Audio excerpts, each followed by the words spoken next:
Hey everybody, Realm Builder Guy here, and welcome back to the channel. So now it is time for something new, a new game here on the channel.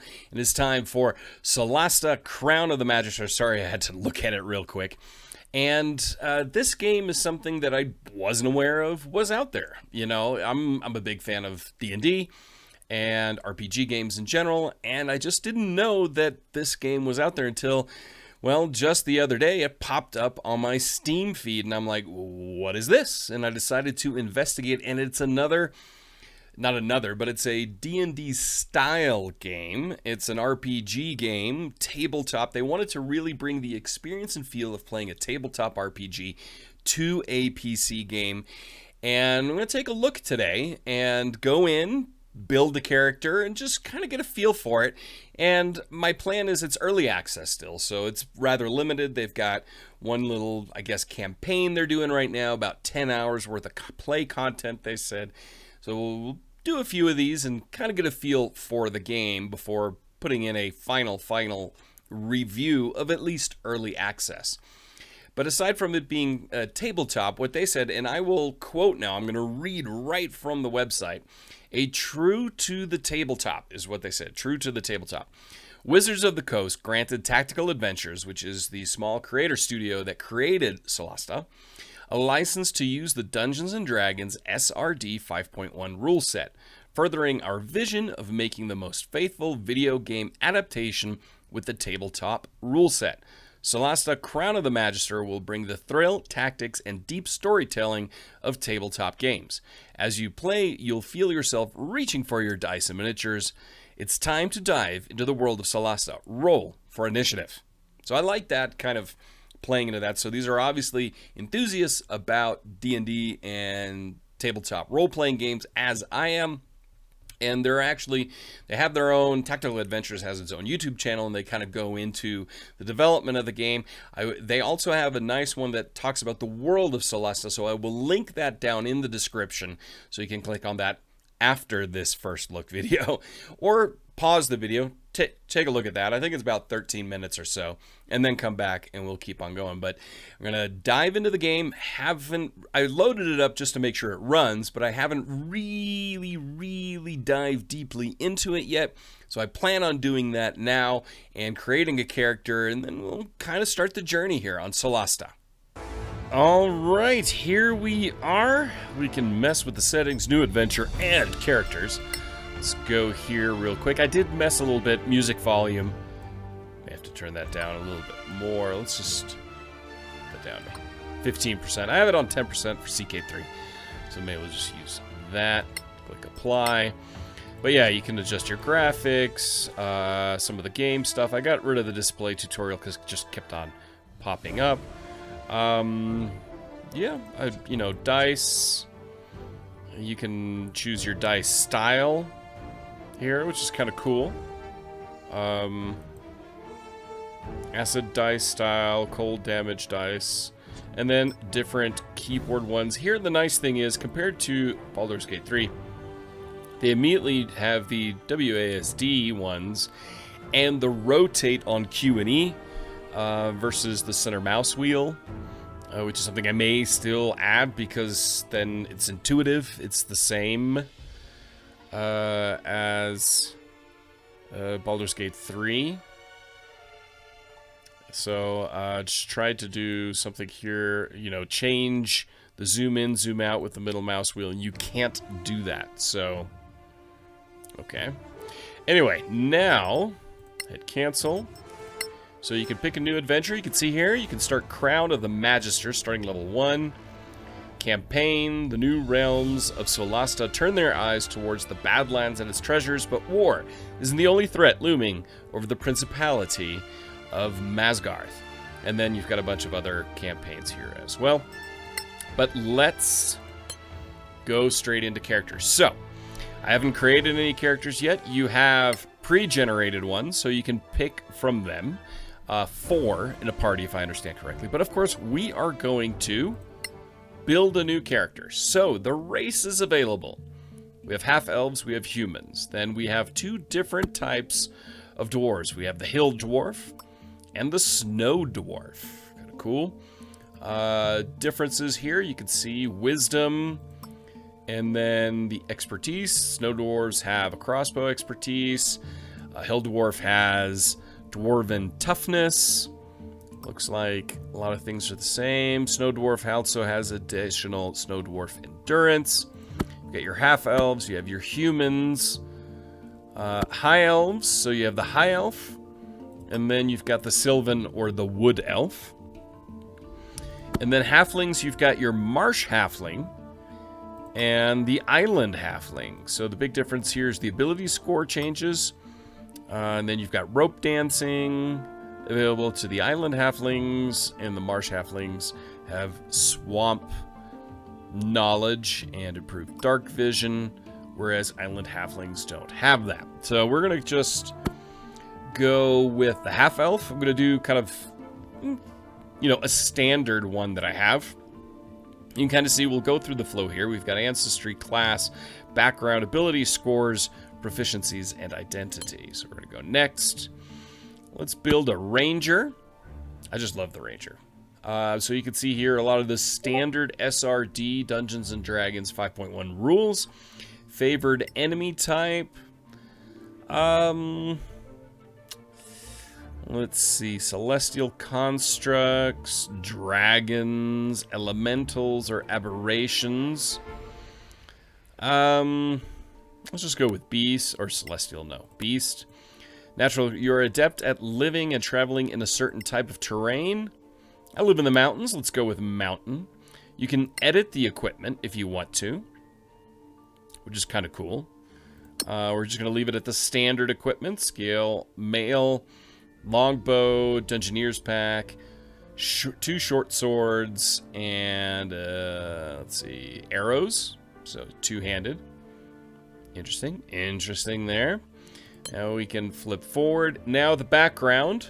We've got academic, acolytes, lawkeepers, aristocrat, lowlife, philosopher, spy, or a sellsword. Let's go with a lowlife. So background, cut purse, proficient sleight of hand, stealth and deception, burglary. Don't know about that one. Let's go maybe with a sellsword or a spy. Spy might be an interesting one. Proficient in stealth and deception, proficient in nature and poisoner's kit. Choose 2 additional languages. Background equipment, noble garb, 25 gold pieces, and poisoner's kit. Choose an alignment. I love chaotic good, so we'll go with that one. So personality flags, choose 2 based on the alignment, and I guess 2 based on this. So we got caution, tendency to take care of one's own safety above all. Cynicism, tendency to scoff at principles and values. Pragmatism, tendency to value practicality over principles. And greed. So let's go with pragmatism and cynicism. And 2 personality flags, we got egoism, cynicism, kindness, or altruism. So he's cynical and pragmatic. Well, let's make him be kind and a bit of an egotist. Why not? All right, so we've got... I like the dice roll. You can also do point buy. This is not how I prefer to play D&D. I like the dice roll. It's 14-11, that's not great. Let's go. Oh, that's a nice dice roll there. We got an 18, 2 15s, a 13, a 10, and a 10. So, a ranger. And we're going to give him a dexterity of 18. We're going to put 15 on constitution. Now let's put 15 on strength. I'm not worried about intelligence. We'll put 10 there. 13 on wisdom and 10 on charisma. Fantastic. So ability scores, we can increase 2 other scores by 1 point each. So I think we're going to add... I can't add charisma, already has a +2, so it's +1 there. Intelligence, we might as well bump that one up to 11. And... do we do strength or constitution? Let's do strength. And he's He's not bad. He's not bad. I mean, wisdom could be another one to bump up. I think that's probably better for what he is. So we've got, I mean, look at that. 15 on strength, 18 dexterity, 15 constitution, 11 intelligence, 14 wisdom, 12 charisma. That's one heck of a character. All right, next. Proficiencies. All right, so skills, tools. Can do auto. Let the computer make the choices for you now. Or we can choose it ourselves. So athletics. So this is strength. Check covers, difficult situations, encounter while climbing, jumping, or swimming. Acrobatics. So balancing tightrope, sleight of hand, animal handling, medicine, diagnose an illness, stabilize a companion. So let's add that skill. And persuasion. Or perception. Persuasion. Where did I see? I saw persuasion here. But we're going to go with perception checks. So that's perfect. Okay. Class skills. We can add 3 there. So let's add athletics. Investigation. And let's do animal handling. So languages. Choose a language in addition to Common and Dwarvish.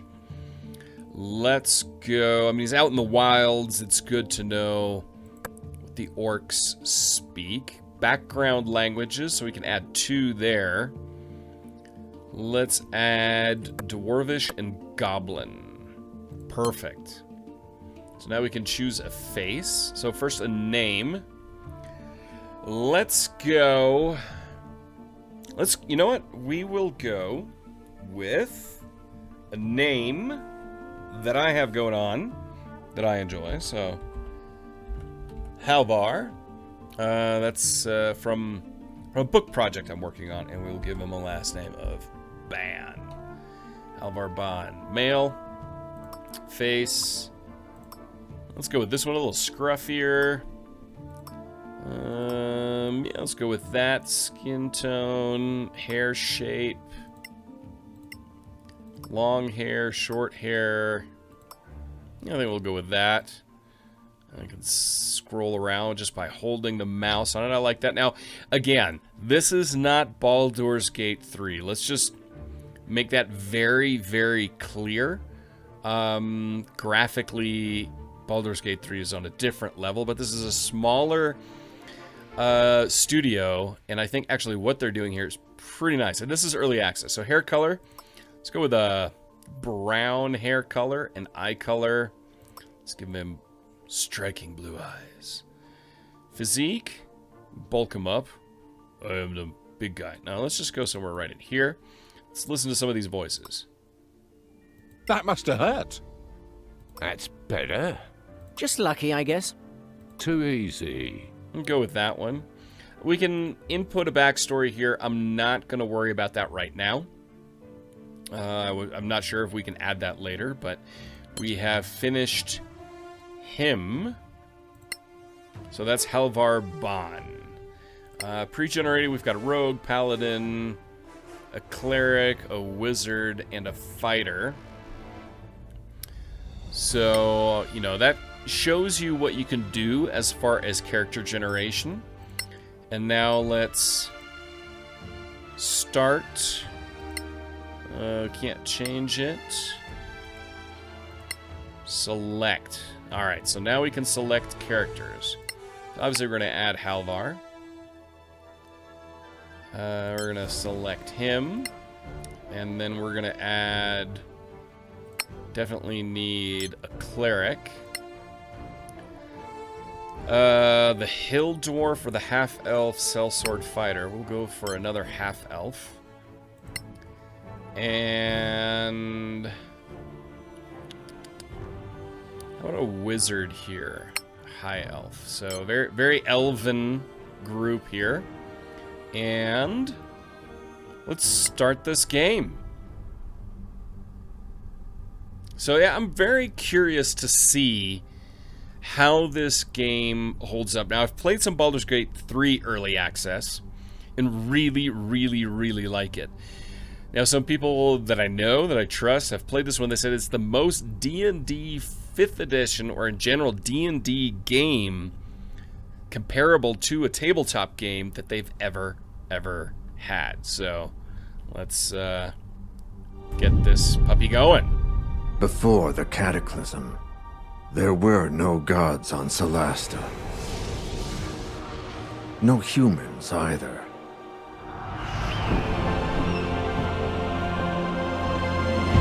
Then, the rift opened. Some say it was a magical accident, or the work of an evil god. No one knows for sure. The Cataclysm destroyed the old High Elf Empire. Manicalan, they called it, and twisted the land beyond recognition. Now, only the brave and the foolish go there, in search of ancient treasures. But something is happening deep in those Badlands. Whatever it is, it can't be good. So 1024 AC, it is a time of political tension between the Principality of Masgarth and its neighbors. The Legacy Council stands as a neutral organization with representatives from all of the Eastern Kingdoms. It has issued a call for hired adventurers to bolster its efforts to explore the perilous Badlands. A valiant group gathers at the Gravekeep's Cask Inn, ready to take up the challenge. So yes, we are starting at a tavern. I kind of like that. This beer tastes like donkey piss. Not that I'm complaining. Hope I'm not too late. Ran into a bit of trouble on the way here. Sit, relax. Perhaps you'd enjoy a pint of this obnoxious ale. If you're here for the council job, get in line. Though if this Lord Karen doesn't show up soon, I may go looking for him. Another round, Barkeep. 4 of your finest flagons of donkey piss, please. Looks like you've been waiting here a while. Indeed. You mentioned something about some trouble. Would you care to elaborate? Well, I was making my way here when 3 bandits leapt from the bushes with crossbows. They dragged me off to some decrepit prison and tossed me in a filthy cell that smelled of rat piss. Don't know what was holding the place up. Okay. Take a look at this. So I guess this is a flashback memory. Escape the Bandits Prison. Alright, so I guess we are Tanya. And we need to get out of here. So let's play around with these controls a little bit. Scroll in that way. I prefer... So I can scroll in and out with the middle mouse wheel. Okay. Good. So... let's take a look here. What do we have? We got a bit of a dungeon. Or better said, the prison. Keep going this way.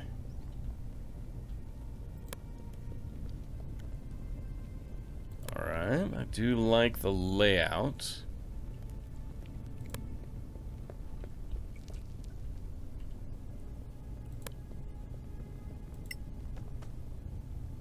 So she's crawling. Interesting, interesting. Okay, see, this is highlighted, so we can click on that, take a look. Which does open it. So what is in here? A torch. Okay, so we'll just... Light is with us. Ah, okay, so we got some light. Ah, now things are lighted up. Very cool. Very cool.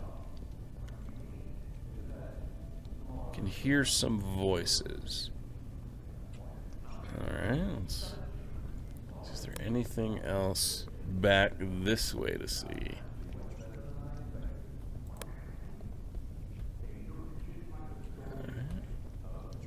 Still getting used to things. Okay, so that's lit up. None of that's lit up. So if it's highlighted, you can actually click on it. So there's a door, but we can't open it. So let's see about this. Okay, so she could push it open, and then we will crawl through. Click to examine the object. Okay. Alright, so now we're in the bandit's cave, I guess. Let's see. So she can climb. That's kind of cool. Is there anything else we can do here? Alright. Is there a jump? I can get on top here. Okay. Is there a way to jump?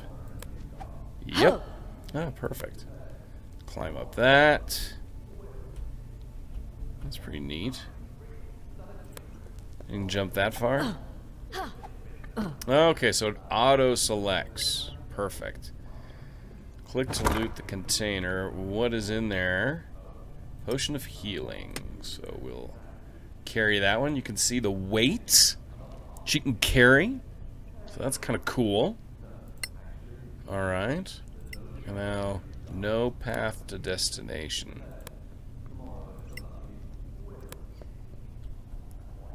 Okay. So maybe you gotta jump back here. Actually, let's just revise that. And so there's some vines to climb up. Okay. Climb over this way. I do like the lighting effects. You can hear voices in the background. No path to destination. Okay, interesting. Can knock that over. And then climb. Very cool, very cool. So now what? Okay, great. I already went through there.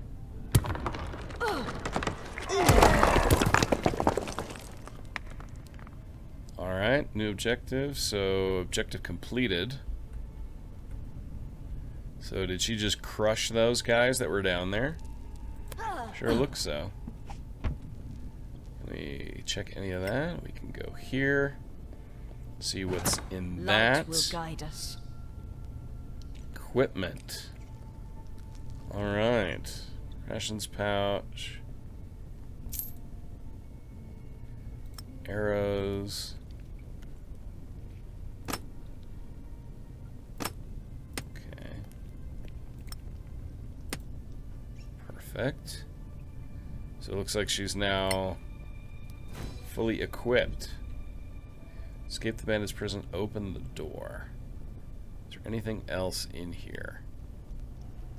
No, but we can open the door. So it's telling us exactly everything that can be done.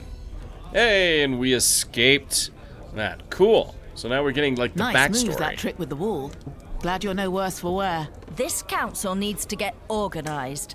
They have no right to keep us waiting like this. The council is likely busy with important matters of state, and we are not, so have patience. I have a tale to tell as well. I too was attacked, but I put an end to my enemies with blood and pain. Let's hear it then. Don't be shy.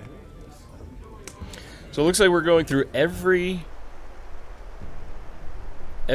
player character's background as kind of a tutorial. So the battle starts, initiative roll, very interesting. I got 14, 7 at 4. Round 1, so we can move and attack. Ah! Ha! Take that! Okay, killed that one. Move here. And it looks like that's the end of the turn. I mean, you can still move around. So you can see how far they can move. So everything here, they can move. But you can see she moves out of position now. Unless it's back to here. I'm assuming that's what that red is. You get a attack of opportunity. So let's just see what else is available here. So she can switch equipment and add things, but I think we'll just end the turn. And that was you can always see the dice roll, which is really cool. Here comes another wolf. So this is a really cool way of doing a tutorial that's a little bit different. And the turn, attack, that was a miss very clearly, and you can see turn-based attacks. You're not coming back. Another one dead, victory is achieved. You can use device, use power, or use it, cautious, or attack. So cross the bridge.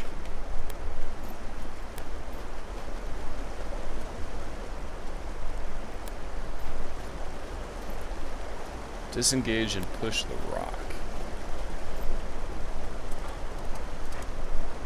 Yep, wolf from behind. Another battle starts. Initiative. We get the initiative with 15. Very cool. No quarter given.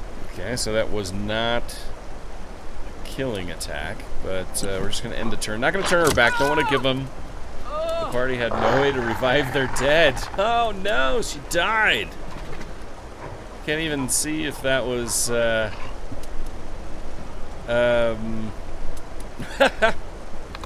that critical?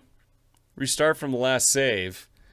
Wow, so that was easy death there. I couldn't even tell. That happened so fast if that wolf had rolled a critical attack or not. But that was the end of that in the tutorial. So that was pretty quick. But I do like the fact that you get this, everybody's backstory, and it's their way of kind of going through a tutorial, teaching you different things. Alright, so we're going to attack, and got an extra slashing damage. What power does she have? Second wind. Let's see, regain hit points as a bonus action. Nah, we'll just end the turn. And again, a critical. That's crazy. So, twice. I'm assuming the first one was a critical. It went so fast, I couldn't tell. But at least we get to do it again from that position. But again, I like it so far. I like that you can see exactly where your range is for moving. You can see the red shaded where an attack of opportunity is going to happen. So, whereas Baldur's Gate 3, you kind of have to know if you try to move past them. Alright, so we're gonna kill, and there's no way without getting an attack of opportunity.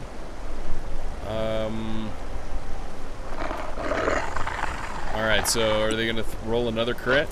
Yep, I guess we're just rolling criticals here. Alright, so we'll try something different now, and since it's 3 criticals in a row, it looks like that's just gonna happen every single time. So when this reloads, try a different tactic. We're gonna attack and then move that rock. There's gonna be an attack of opportunity. If it's constantly rolling criticals, then maybe there's a different issue, or I just suck at the game. We're gonna try this one more time, and I think then we'll call it a day. There we hit. So there's going to be an attack of opportunity, and again, game over. So I think we're just going to quit the game there. Kind of get some impressions. Not quite sure how that's going to get solved. That was a little weird that the wolf throws a critical every single time. So I'll have to figure that one out next time. But it was just kind of a first look, first general feel for it. Obviously, again, this is not Baldur's Gate 3 graphically. Doesn't look like it. Plays a little bit more tabletop-y than Baldur's Gate 3 does. Also has turn-based combat. I like that. I like you're a bit more on a grid, which does make it feel more like you're in a game of Dungeons and Dragons. So I'll definitely continue this and see if I can solve the wolf issue. And so, yeah, until next time here with Solasta, don't forget to hit the like button, subscribe if you're new, and join the Discord down below in the link. And I'm Round Builder Guy, and I'll talk to you soon.